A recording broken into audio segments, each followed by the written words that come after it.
Hello everyone. Welcome back to Magic the Gathering Commander Review video. And today we are beginning the Myojin cycle from the Champions of Kamigawa set. Really cool cycle. I love the Myojins. They're a very unique mechanic. And they're very difficult to build around for Commander. So I can't wait to get into this video. Today we're starting with the Myojin of Cleansing Fire. This is a legendary spirit. It's a 4/6. And it has a mana value of 8, 5 generic mana, and 3 white mana.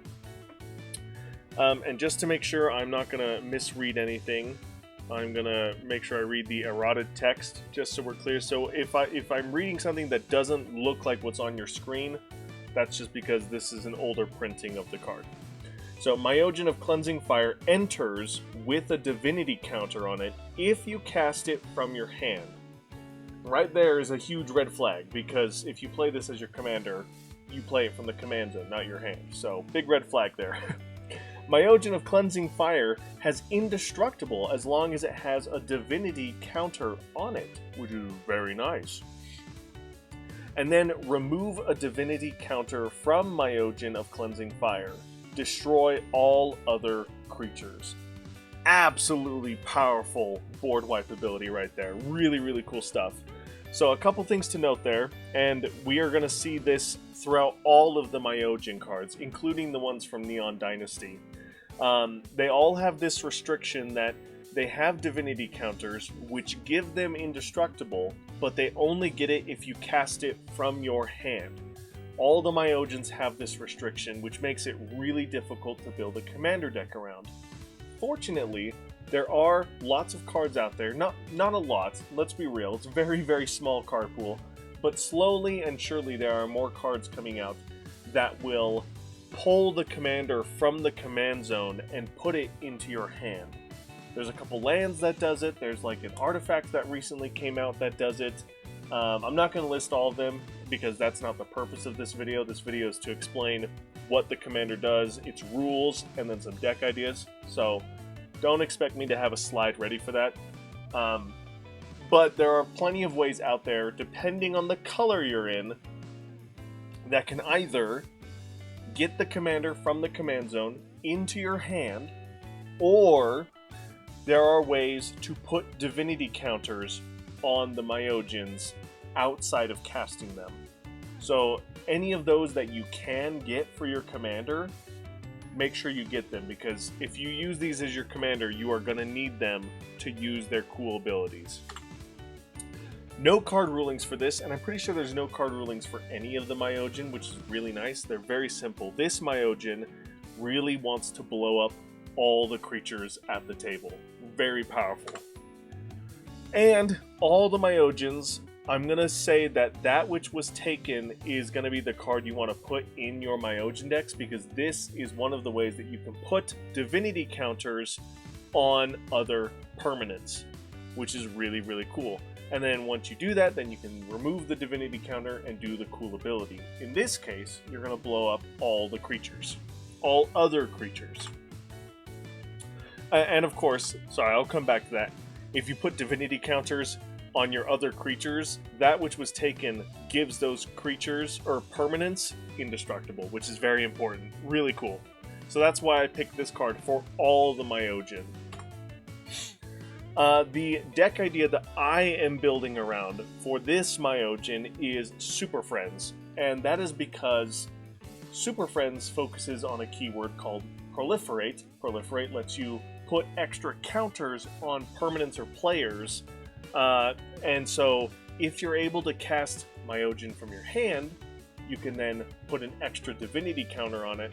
So then when you remove one divinity counter, it still has the first one that it was given when you cast it. So I put it in Super Friends because I want to proliferate as many times as possible to make it so my Planeswalkers can do all their crazy abilities, and so my Myojin can do all their crazy abilities as well.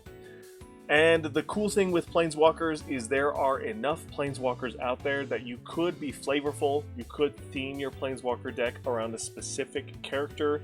I've talked about this before already with like Gideon for mono white.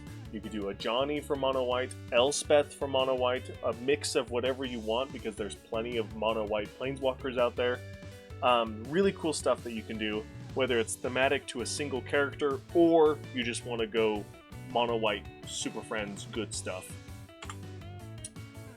A popular deck idea on EDH Rec really just focuses on like kind of that mid-range control. It has a lot of spirits in it, so you want to do cool spirit shenanigans. But then it like plays cards that don't really care if they're on the board or not, like Kami of Ancient Law. You actually want to sacrifice to blow up another enchantment in play. So it's okay if you need to board wipe with your commander because a lot of your creatures are going to have cool abilities that aristocrat themselves to do other things.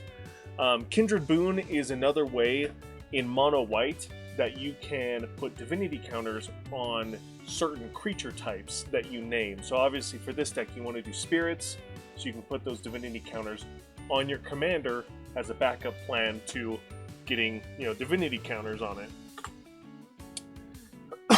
And then lastly, if you really wanted to go all in on blowing the board up over and over and over again, this would be very oppressive and very crazy. But a proliferation deck where all you do is proliferate, and you can do that in any way you want. You can do that with +1/+1 counters, you can do that with poison counters if you want to go that route, you could do it with ability counters, all this crazy stuff. But the main thing you're focusing on is proliferating, because if you can get one divinity counter on your commander and then make more divinity counters on that creature, then you'll have almost an unlimited resource of board wipes that you can instantly use if the board is ever getting in trouble. This is a very oppressive, very hateful deck idea right there. So be careful if you go down this route, because your table will be very angry at you because you're constantly board wiping the table with this giant, beefy Voltron commander, essentially. But very powerful, very cool. And that is going to do it for the Myojin of Cleansing Fire. Now, the Myojin, I think, are going to be probably the most crazy of all the legendary creatures from this set, because their divinity restriction makes them difficult to build around. Therefore, you really have to focus on other ways to use their abilities. So unless it's something that's very, very, very, very powerful, they're not going to be as popular to build around. So this, I think, was actually our first F tier, maybe our second F tier commander. It had like 3 other deck ideas with it besides the ones that I've like done for these videos.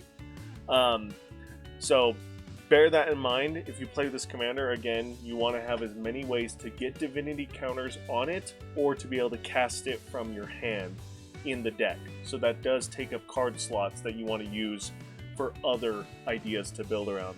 With that said, though, the Myojin are really cool. I think they're a very unique way to build your commander decks around because of that restriction, and I think you could have a lot of fun with it.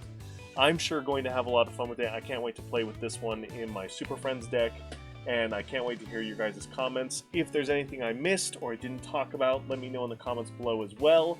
Thank you guys so much, and as always, I'll see you in the next one. Bye!